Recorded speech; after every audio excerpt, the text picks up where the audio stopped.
psicóloga. Meu nome é Marinês, psicóloga. E hoje a gente veio aqui para conversar um pouquinho com vocês sobre um tema bem importante, o tema do divórcio.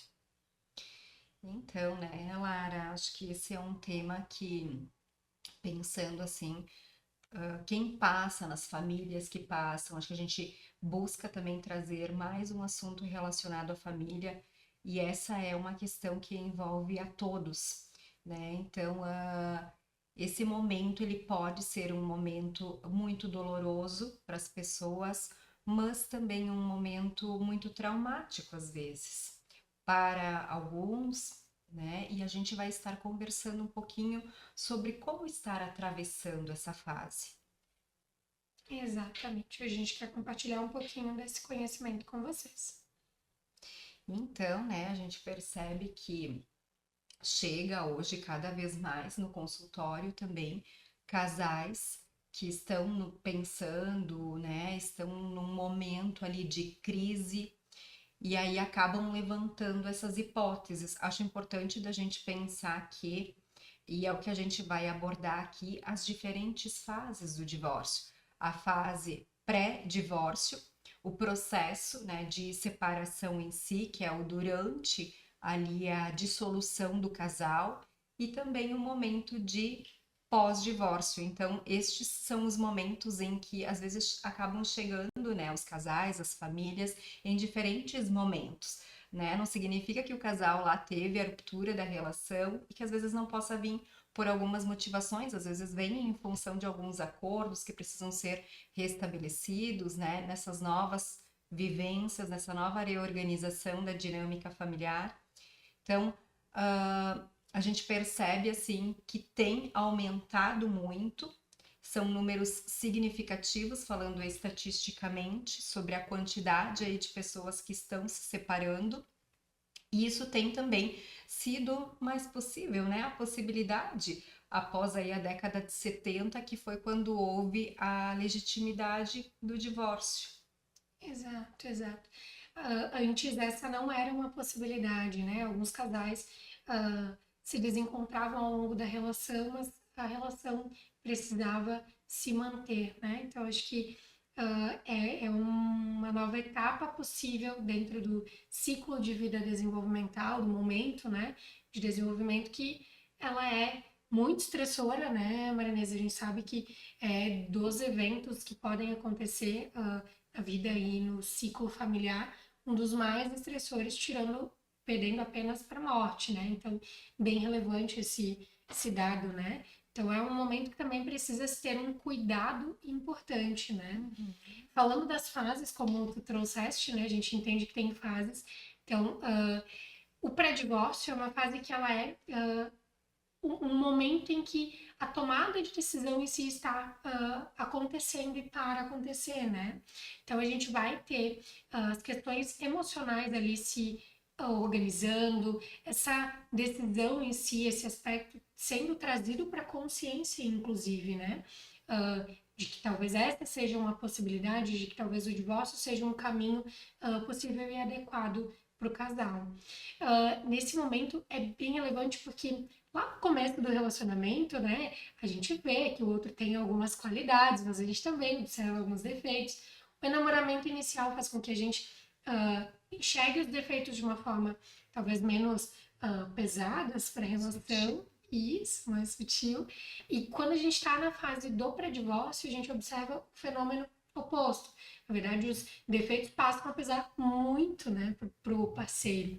Então, aquilo que antes talvez fosse atraente, aquilo que antes talvez fosse, enfim, um ponto em que eu conseguia lidar, acaba se tornando muito difícil, muito pesado. E aí a gente tem, então, esse como um dos possíveis motivadores, né? Tem outros, mas enfim, um dos possíveis motivadores ali da separação. Esse divórcio, essa ruptura na relação é delicado porque envolve, né, vários aspectos do casal. E a gente tem ali o ciclo também, né, o momento do ciclo em que está como uma das questões que podem mobilizar e podem dificultar, inclusive, nessa tomada de decisão, né? Então, aqui não há um tempo necessariamente em que essa fase dure, acho que é importante, né, a gente trazer isso, de que cada casal vai ter o seu tempo para que essa fase ele vai durar, alguns por alguns meses, outros por anos, né? Mas, enfim, é bem aquele momento de entender para si como está essa relação, né? Entender para si como os aspectos emocionais e, enfim, de organização no geral está para a pessoa. Então, passado isso, né? Feito isso, no final dessa fase a gente tem a tomada de decisão em se separar, né? Divorciar.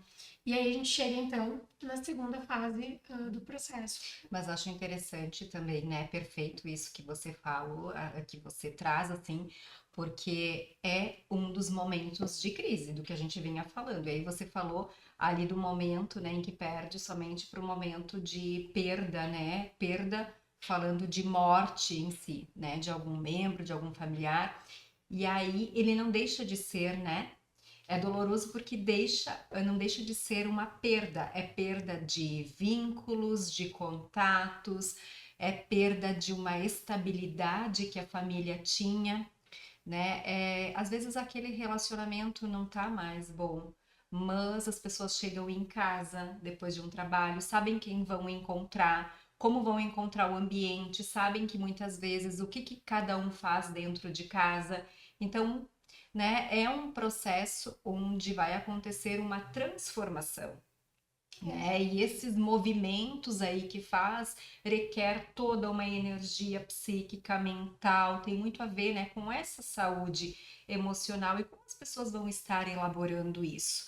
E aí também a gente pode pensar aqui que além dessas fases, desses três momentos do divórcio, a gente também encontra, por exemplo, o divórcio, acho que é importante tocar nesse ponto, sem precisar, né, um aprofundamento, mas que existe o divórcio, às vezes, do casal sem filhos, que se trata de uma dinâmica e um modo de fazer, um formato, né, de configuração familiar, mas que às vezes o casal vai ter essa separação, essa dissolução quando existem filhos, né, filhos pequenos, é um momento que a gente também tem indicadores muito fortes de que acontece separação nessa fase. Então, fase de separação com filhos adolescentes, com os filhos adultos, que daí também, porque com os filhos pequenos adolescentes é uma linguagem, né? É uma questão que depois a gente vai trazer do durante ali, né? O divórcio já estabelecida a decisão. Mas com os filhos adultos também, né? Como é que é feita essa revelação para o filho adulto, né? Que a relação ali já muda. Já é estabelecido um diálogo de um adulto para um adulto, que já tem outra capacidade de elaboração desse processo todo. E também, né, quando as pessoas estão numa idade já mais lançada para frente, numa idade mais madura. Então tem todas essas fases também que contemplam que são outros momentos, né, desse casal. E que tudo isso vai trazer aspectos emocionais e de organização diferente para essa etapa do pré-divórcio, né? Isso impacta muito, né? Porque como é que eu decido romper o meu relacionamento, mas se eu romper o relacionamento, será que eu vou romper com a família, né? Porque se eu tenho filhos pequenos, como é que eu vou organizar isso, né? Então, sim, bem relevante. Cada etapa vai trazer ali A sua complexidade. isso aí. E aí a gente chega então na etapa do processo de ruptura, decisão feita, né? Tomado o rumo de que, bom, a gente entende que essa relação não tem mais como tentar modificá-la, a gente chega então no processo de ruptura, né? Exato, né? Se a decisão foi do casal, né, de fazer isso, então digamos que o casal já esteja num ponto em que a decisão é essa, né? E tem alguns casais que a situação ainda pode estar muito tensa. É como você disse, vai depender das motivações que levaram o casal a essa decisão. Então pode ser que esteja um clima, né, de muita intensidade também ali deles, pensando a nível emocional, de como vão administrar toda essa situação. Mas a gente tem toda uma questão, né? Essa questão para além do casal, né? para essa questão dos filhos, quem conta, como vai contar desse momento, quem vão ser as pessoas que vão estar envolvidas, né, nesse momento? Como é que a gente faz? A gente não conta, a gente espera ali, né, que as pessoas vão sabendo por outros, né, ou que vão percebendo que as coisas já não estão mais naquele funcionamento como era antes. Então, e além de tudo, né, além de toda essa administração assim da rotina, do cotidiano das pessoas, também tem toda essa parte também jurídica para ser feita, que também acaba sendo algo ali importante de ser feito. Claro que vai depender da forma como essa união ela foi consolidada ali, né, a nível de pensando, né, termos realmente jurídicos. Eu acho que aqui é uma fase em que o casal não consegue fazer sozinho, né? O processo de ruptura necessariamente precisa ter a rede de apoio atuando, né? Ter outros ali auxiliando para que isso se dê de uma forma adequada. Em alguns momentos, essa rede precisa ser, inclusive, desse aspecto que tu traz, né? Do jurídico. Porque alguns casais acabam vivendo esse divórcio, né? Mas de uma forma velada, não como um segredo mesmo, né? Não comunicado ali, e na verdade isso não colabora para que seja seguido em frente e dados novos passos que se fazem necessário, né? Caso a decisão tenha sido o divórcio. Então, até para que a gente não tenha ali outros agravadores futuros, é importante sim fazer esse olhar, né? Romper, inclusive concretamente essa relação, né? Romper ali por via jurídica, né? Enfim, amigável em alguns casos, outros casos, sim, a gente tem as emoções afetando tanto e talvez um escolheu, o outro não estava bem pronto para escolher a ruptura, então isso inclusive afeta no como vai lidar, né? Nesse momento. Então, enfim, essa rede de apoio é super importante, seja para lidar com contar, com como vai ser esse momento de formalizar, mas também seja para depois, né? Porque aí a gente entra no pós-divórcio. E esse pós-divórcio, muitas vezes, as pessoas acabam postergando até a decisão, ficam ali na fase pré-divórcio, porque tem receios com relação a isso, né? Como vai ser o pós? Como vai ser eu, Lara, se eu estava numa relação e eu me conheço somente nessa relação, já estava nessa relação há anos, como é que vai ser eu de novo, né? Sozinha. Então, é uma fase que mobiliza muito, né? E por vezes acaba mantendo a relação em função das fantasias, dos medos, das emoções que estar nessa etapa pode surgir. Até porque aí a gente vai ter realmente novos papéis, a gente vai ter uma nova rotina, a gente vai ter uh, uma grande demanda de novidades para dar conta. Então, muitas vezes as pessoas acabam travando em função desse novo lado futuro, né? E param por aí a sua decisão de ruptura. Mas é uma fase que é importante que sim, né? Que vai se organizando, que vai se adaptando a essa nova vida à medida que também ela vai acontecendo. Acho que aqui tem um outro ponto, né? Que é essa vida nova ela vai ter ganhos diferentes, vai ter perdas também, né? Daquilo que eu tinha na relação e que eu não terei mais, mas certamente vai ter ganhos diferentes. Aqui também a etapa do desenvolvimento em que se está, né, interfere muito no como vai ser essa etapa. Porque se eu estou numa etapa em que eu tenho filhos pequenos, esse pós-divórcio vai demandar de um jeito diferente do que se eu estou numa idade com filhos adultos, né? Eu estou lançando os filhos para a vida adulta. Isso. Então, isso vai mobilizar muito também o individual. Além dessa questão de individualidade mesmo de quem eu sou, né? Como é que é ser eu sem essa relação? Porque algumas vezes a gente acaba se perdendo o nosso eu lá no nós, né? A gente fica tanto no nós, que esquece o eu, né? Exato, porque se a gente está ali numa relação, usar como um exemplo, né? A gente está numa relação duradoura, né? De muitos anos, esse casal junto. Às vezes é difícil se imaginar sem essa pessoa, né?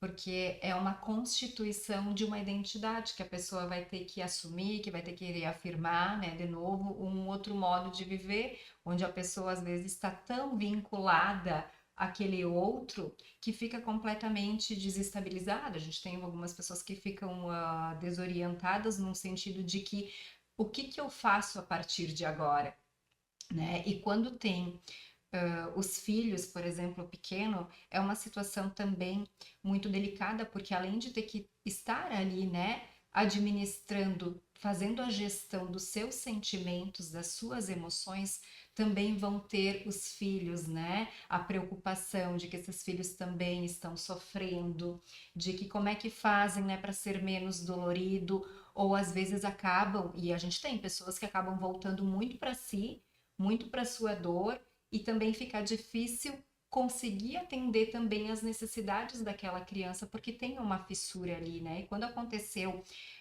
essa fissura, essa dor emocional que a pessoa está sentindo, é natural que às vezes volte para si. Mas é aí que tempo para não ficar.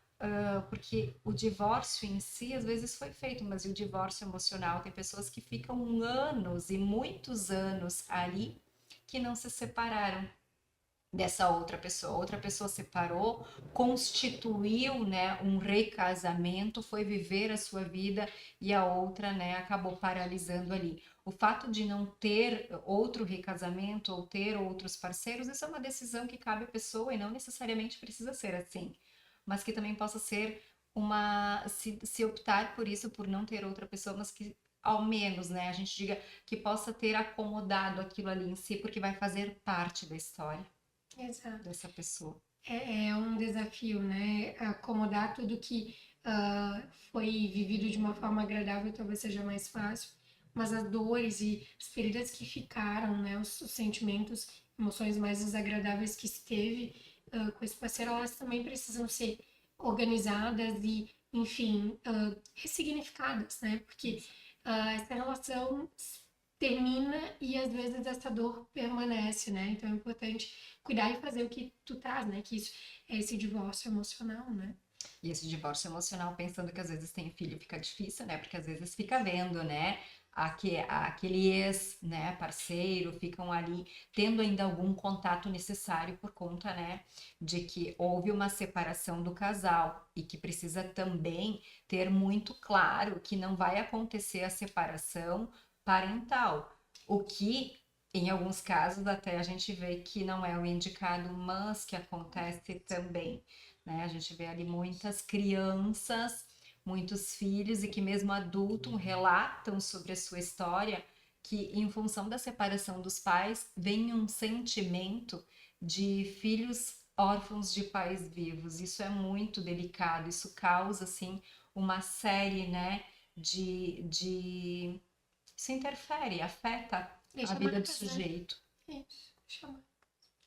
Bom, acho que nesse ponto que tu entra é importante, porque às vezes o divórcio emocional também fica difícil quando eu tenho contato com meu ex-parceiro e eu vejo que aquilo que não acontecia para mim acontece para nova relação, né?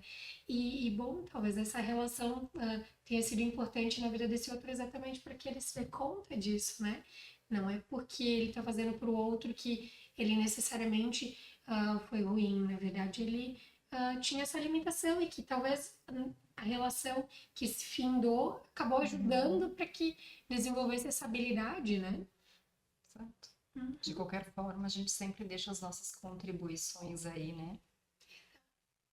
Acho que isso tá, aí tá o sucesso da relação, né? Que às vezes quando a gente tem um divórcio, a gente acaba tendo dificuldade de entender isso, né? Será que essa relação foi uma relação, né? Perdi anos da vida, a gente escuta muito isso, né? Joguei fora a minha vida, né? E a gente entende que na verdade não, né? Acho que quer falar um pouquinho disso.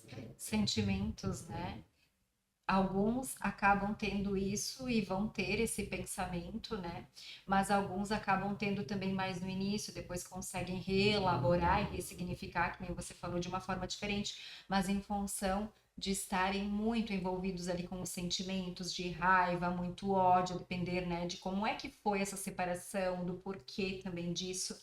Então tem esses sentimentos, né? E acho que fica essa tua fala, assim, para realmente refletir, porque às vezes esse relacionamento ele pode ter sido sim um momento que trouxe, né, várias circunstâncias boas, positivas, momentos satisfatórios para a vida desse casal. E o terminar a relação não significa que foi um fracasso, não significa que a gente falhou, que o outro falhou. Pode ter sido os momentos bons, mas bom por suas razões, perceberam que já não estava mais agregando um na vida do outro e que a decisão era se separar. E não é por isso que a gente precisa anular todos os outros anos que foram vividos. Isso demonstra o meu afeto pelo outro, inclusive, né? Se eu conseguir fazer isso por ele. E daí o afeto pela gente, que é um momento que, como a gente dizia, né? Tão doloroso assim, então é um momento de se olhar com carinho e se acolher também esses sentimentos, da maneira como a gente consegue e buscando suporte, caso, né, a pessoa sinta em alguns momentos essa necessidade, e é importante sim, seja de amigos, seja de família, às vezes os filhos também conseguem oferecer, né, ou de um profissional também. Então, Isso. ficamos aqui com o nosso tema de hoje, né? Que bom que a gente pôde abordar também sobre essa questão, né? Muito densa, né? Com muitos desdobramentos. E hoje a gente fica aí, voltamos em algum outro momento com mais novos episódios. Tchau, Tchau, pessoal. pessoal.